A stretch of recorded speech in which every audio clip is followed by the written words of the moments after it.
Why did the Soviet union disintegrate. अब ये तो अपन ने पूरा पढ़ते ही आए हैं, अपन ने काफ़ी कुछ देख लिया कि why did the Soviet union disintegrate, क्यों सोवियत यूनियन के टुकड़े हो गए, क्या कारण थे। तो वो चीज़ अपन इस टॉपिक के अंदर देखते हैं। How did the second most powerful country in the world suddenly disintegrate. This is a question worth asking, not just to understand the Soviet Union and the end of the communism, but also because it is not the first and may not be the least political system to collapse. While there are unique features of the Soviet collapse, there may be more general lessons to be drawn from this very important case. So, question अपने पास में ये उठता है कि दुनिया की दूसरी सबसे बड़ी महाशक्ति अचानक कैसे बिखर गई। सिर्फ सोवियत संघ और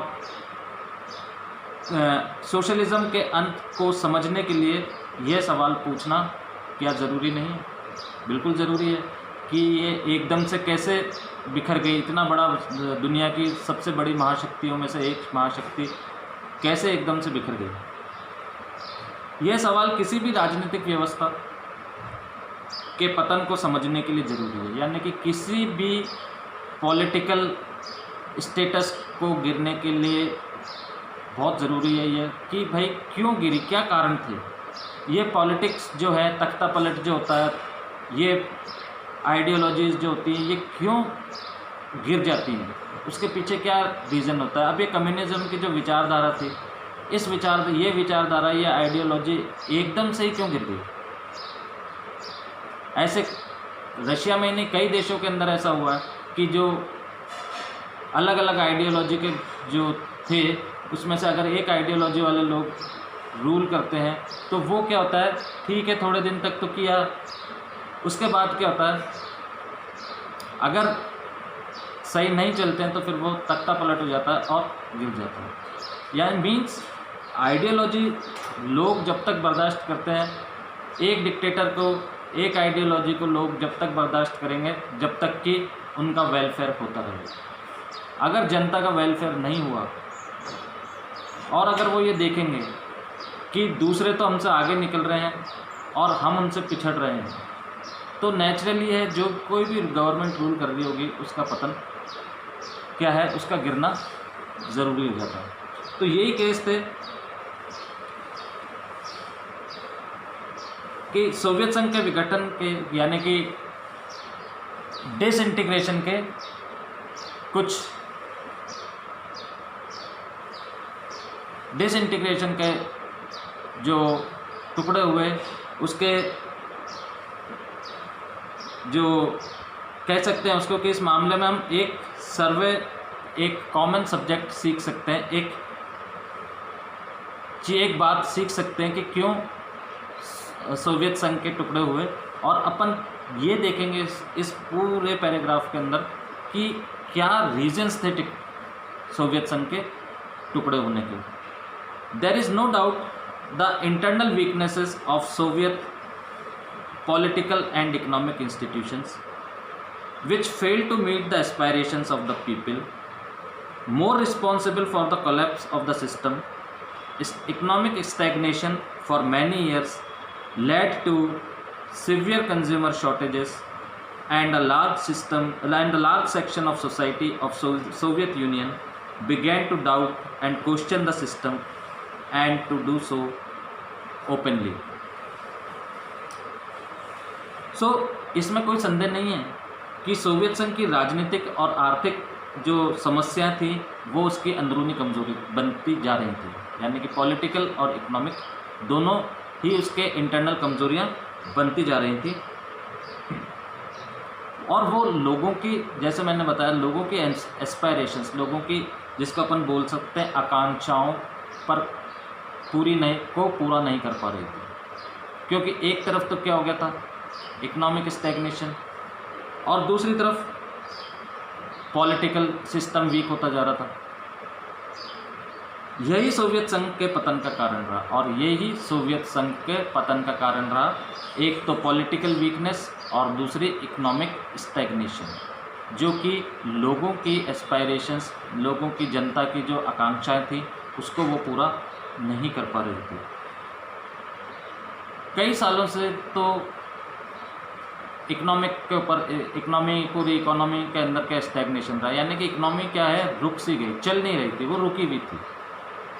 जो इकोनॉमी चलनी चाहिए वो इकोनॉमी चल नहीं रही थी, वो एक जगह पे रुकी हुई थी और कई सालों से ये हो रहा था। और इसीलिए क्या था कि जो जनता का जो वेलफेयर है वो नहीं हो पा रहा था। इससे उपभोक्ता की वस्तुओं की बड़ी कमी हो गई और सोवियत संघ की आबादी का एक बड़ा हिस्सा अपनी राज्य व्यवस्था को शक की नज़र से देखने लगा। और इसी कारण क्या हुआ, जो कंज्यूमर गुड्स थे, अब इकोनॉमी तो रुक गई तो कंज्यूमर गुड्स के अंदर क्या हो गए, शॉर्टेजेस आने लगे, यानी कि कंज्यूमर गुड्स के अंदर कमियां आने लग गई। और अब जो लोग थे वो सरकार को एक डाउट भरी नज़रों से देखने लगे, यानी कि उनके मन में अब क्वेश्चन आने शुरू हो गए कि ये क्या हो रहा है हमारे देश के अंदर, क्यों हमारे देश के अंदर प्रोडक्शन नहीं हो रहा, क्यों हमारे देश के लोगों की इनकम नहीं बढ़ रही, ऐसा क्या क्या कारण है कि जो सिस्टम है, जो पॉलिटिकल सिस्टम है, वो इसको चला नहीं पा रहा है, क्या कमजोरी है। तो अब उस पर खुलेआम सवाल खड़े करना स्टार्ट कर दिया लोगों ने। अब खुल के बोलने लगे लोग कि भाई क्या बात है, हमारे को ये परेशानियां हैं, लोगों की परेशानियां बढ़ते जा रही है, ना उनकी इनकम बढ़ रही है, ना कंज्यूमर गुड्स हो रहे हैं, ना प्रोडक्शन हो रहा है, इकोनॉमी एक तरह से रुकी गई है। तो ये जो दो रीजंस थे जो कि सोवियत संघ के क्या है डिसइंटीग्रेशन के रीजंस थे, एक तो political weakness and second is economic stagnation. Clear, समझ में आ गया, क्लियर हो गया। हाँ, चैट ऑप्शन यूज़ करो तो मेरे को चैट ऑप्शन स्क्रीन पर दिख जाता है। वॉइस क्या है, वॉइस कम आती है।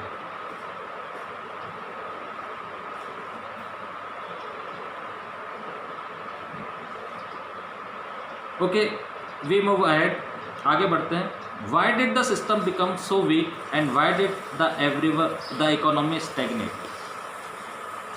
The answer is partially clear. The Soviet economy used much of its resources in maintaining a nuclear and military arsenal and the development of satellite states in Eastern Europe. And within the Soviet system, that is in the 5 Central Asian republics in particular. This led to a huge economic burden that the system could not cope with. At the same time, ordinary citizens became more knowledge about the economic advance of the West.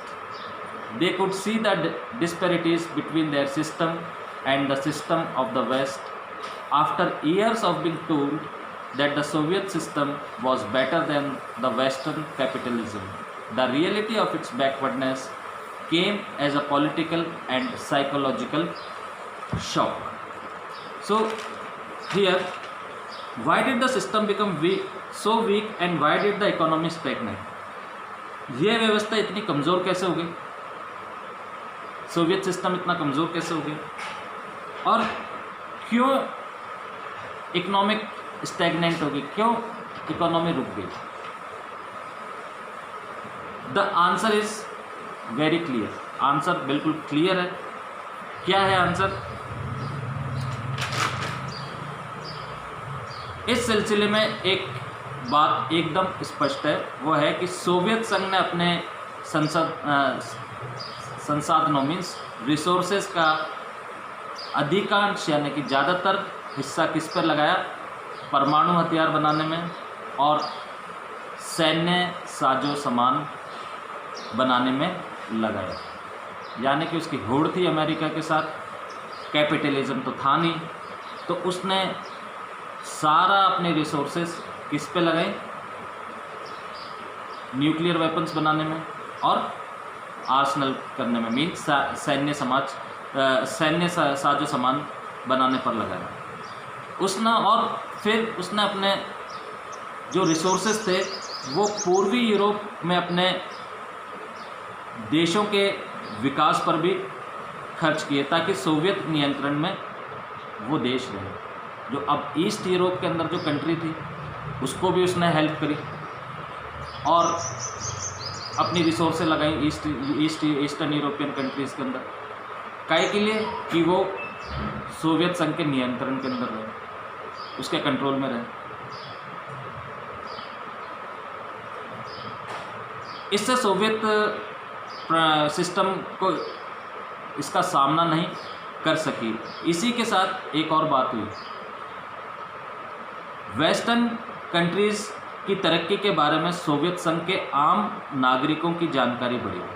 अब सबसे बड़ी बात, एक और घटना ये घटी कि जो जनता थी वहाँ की, जो वहाँ के नागरिक थे, उनको वेस्टर्न कंट्रीज़ के बारे में जानकारियाँ मिलने लगी कि वेस्टर्न कंट्रीज़ के लोग, वहाँ का गवर्नमेंट सिस्टम, इस बारे में उनको जानकारियाँ मिलने लगी। वे अपनी राज्य व्यवस्था और पश्चिम की राज्य व्यवस्था के बीच मौजूद अंतर को भांप सकते थे। अब जब उनको ये जानकारी मिली तो वो उनकी गवर्नमेंटल सिस्टम को और वेस्ट के अंदर जो गवर्नमेंटल सिस्टम है, दोनों के बीच के डिफरेंस को अब वो देख सकते थे कि दोनों, हमारी सरकार के अंदर और उनकी सरकार के अंदर क्या डिफरेंस। सबसे बड़ी बात ये रही, एक बार जब जनता के मन के अंदर ये आ जाता है, कि दोनों डिफरेंसेस देखने लग जाते हैं, क्योंकि आखिर गवर्नमेंट बनानी किसको है।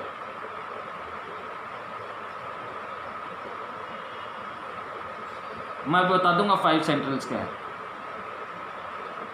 तो ये जनता को ही बनानी होती, तो अब जनता के मन के अंदर ये डिफरेंसेस आने शुरू हो गए। सालों से इन लोगों को बताया जा रहा था कि सोवियत सिस्टम जो बेटर है, वो जो वेस्टर्न सिस्टम का कैपिटलिज्म सिस्टम है उससे कई ज़्यादा बेहतर है। और कई सालों से जो रशियन पीपल थे, रशिया के लोग थे, उनको ये बताया जा रहा था कि भाई हमारा सिस्टम जो कम्युनिस्ट सिस्टम है वो बहुत ज़्यादा बेहतर है कैपिटलिज्म सिस्टम से, जो कि वेस्ट के अंदर चल रहा है। तो लोग इस बात को जानते थे अभी तक तो कि हमारा कम्युनलिज्म सिस्टम बेटर है कैपिटलिज्म सिस्टम से। बट जब लोगों को बाहर के देशों की, वेस्टर्न कंट्रीज़ की जानकारियाँ मिलने लगी और जब उन्होंने देखा कि भाई जो कैपिटलिज्म सिस्टम है वो तो बहुत ही ज़्यादा बेस्ट है और हमारे देश की सरकार हमको कह रही है कि नहीं हमारा सिस्टम बेस्ट है, तो दोनों के अंदर उनको डिफरेंस पता लगने लग गए, दोनों के ही देश को, देश की जनता को। लेकिन सच्चाई ये थी कि सोवियत संघ पिछड़ चुका। But this is the truth. क्या था